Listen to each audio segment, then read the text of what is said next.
The entire Illuminati system is today operated by the Crown.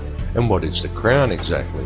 Well, contrary to popular belief, the Crown does not refer to the royal family or to the British monarchy, but to the inner city of London, which in actual fact is a privately owned corporation that functions as a completely separate sovereign state outside the jurisdiction of England, the same as its two sister city-states of Vatican and Washington's District of Columbia, all of which combine to form the empire of the three cities.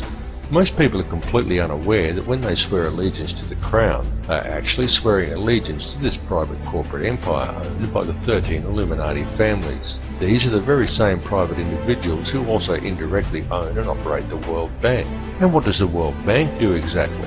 Well, apart from other things like control global oil prices, it lends money to whole countries by supplying each country's Federal Reserve Bank, and then it collects interest on these loans, which is paid by taxing the labour of the peoples of each country.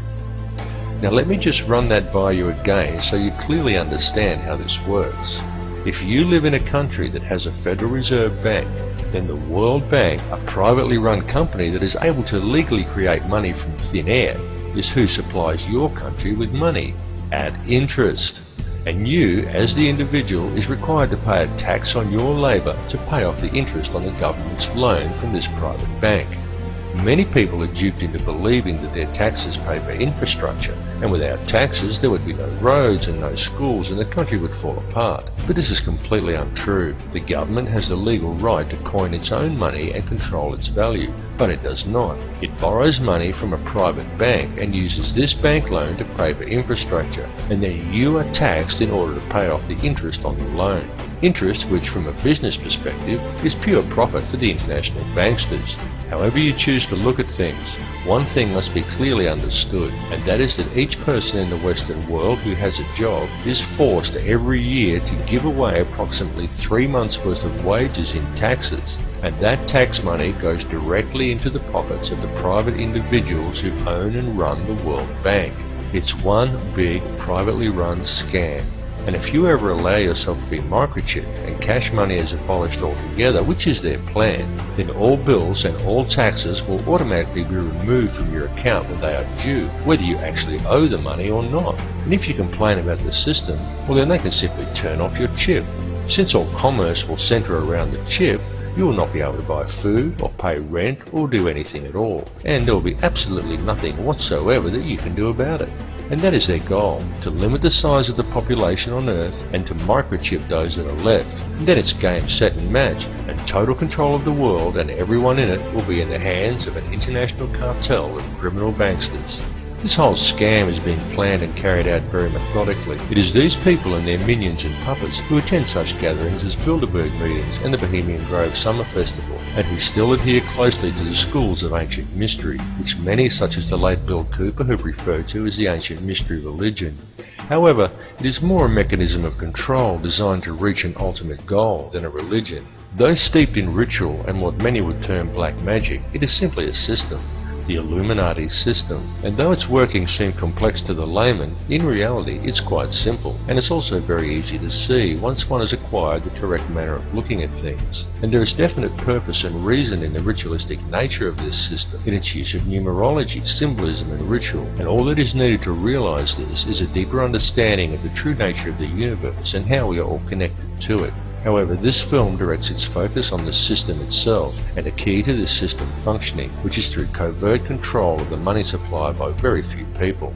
It is crucial that people become aware of this issue because the methods by which society could free itself from this system of control are also very simple. Once a person has gained an understanding of the true realities of this world we live in, and this is not as difficult a task as you may at first think, because due to its complexities, the illusion the elite have created that most perceive as reality is a very fragile one. It is fragile because it is not reality. The reality is that the world does not have to be this way at all. It does not have to be heading in the direction that it is heading. People do not have to live in a never-ending sea of self-generating debt. Wars do not have to be fought, and children do not have to starve. And don't think people starve because the world is overpopulated. Don't believe what the television tells you. The world isn't overpopulated at all.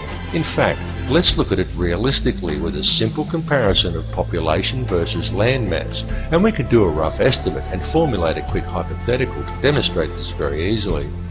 There are approximately 6 billion people in the world, and there is 2.97 million square miles of land in the island continent of Australia.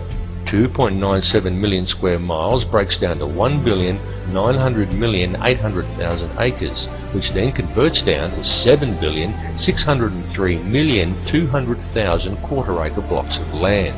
So, we could hypothetically give every person in the world a quarter-acre block of land, and they would all fit into an area the size of Australia. Each would have enough land that they could all have gardens and grow a substantial supply of their own food, and we would still have 1,603,200,000 quarter-acre blocks, or an area roughly half the size of Queensland, left over, plus the entire rest of the world.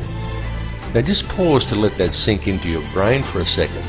All the people, that's every man, woman and child on Earth, would comfortably fit inside Australia. Each individual person could have a quarter-acre block of land, and we would still have half of Queensland and the entire rest of the planet left unoccupied. The world is not overpopulated at all. It is just very badly managed, and you need have absolutely no doubt whatsoever that this bad management is intentional and it is methodical. It would, however, be very simple to fix things, and all that is required is for people to wake up to how much they are being lied to and how much they are being scammed. And this goes for everyone. People really need to gain an understanding of how this system actually works, because this bad management is crippling the world and it is crippling the people. The methods that are used to do this become truly transparent once a person has gained a clear enough vision to see it, and people really do need to open their eyes and see it right now, because now that the world has been made smaller, and now that all the resources have been discovered and there are no frontiers left to conquer, the criminal elite intend to carry out a mass depopulation of this world. And their plan to do this is well underway. They are doing it in the Middle East with war, in countries such as Africa through starvation, and now in Western countries through water additives, aerial spraying, and through the introduction of toxic and nutrient-deficient genetically modified foods. And this is very soon to be taken to the next level with the global introduction of Codex Alimentarius, an insidious set of food guidelines that are due to come into effect worldwide on December 31st, 2009. But people are now beginning to wake up and realise that all is not right, and they are beginning to speak out.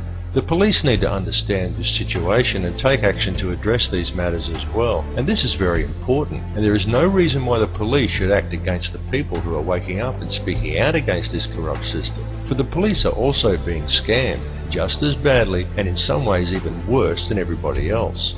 Worse because it is the police who are being coerced and tricked into defending this elitist corruption by puppet governments put in place by banksters who coerce these officers into compliance by adding creative names to such public awakenings, such as social unrest or civil disobedience, and by instilling a robot-like adherence to authority within the minds of police officers, rather than a strong set of moral values. The police in these cases should stand by the people they are sworn to protect, not blindly follow instructions given to them by criminal elites. The police need to realise that they too are the people, and they are being stolen from and used just as well. And the way to beat this system is for the people, the police and everybody else to simply stop agreeing with it.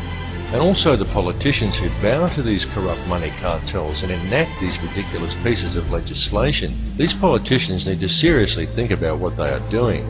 They need to realise that these money cartels don't care about them or their families. These politicians have children and grandchildren who are also going to have to live in this world that is being created. And don't kid yourself that there's a politician in a position of power somewhere who isn't a puppet. All are puppets of the money cartels without exception. These people may well have been voted into power, but the voting process is simply theatre for the masses to promote the illusion of people's choice. The people may vote for one particular candidate over another, but they do not get to actually decide who these candidates will be to begin with.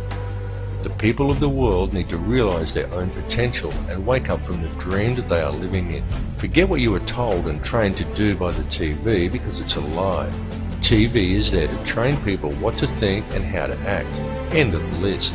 It is nothing more than a tool of propaganda that has successfully brainwashed 95% of the Western world by feeding people manufactured news, disinformation, and giving people an utterly false perception of the world and of their relationship to each other. Turn your TV off and leave it off. After even a month of no TV, you'll be surprised at how much better and how much healthier you feel. It needs to be clearly understood by people everywhere that the elite only have the power over the people that the people themselves grant to them. So stop giving it to them. Stop doing what the TV tells you and stop complying with the system. Understand that there truly is no division among the people of the world. No matter who they are or where they are from, we are all people and we are all one. It is through the constantly promoted illusion of division that the system is able to function, but in order for it to do so, it needs public compliance. Stop complying and you will shut the system down.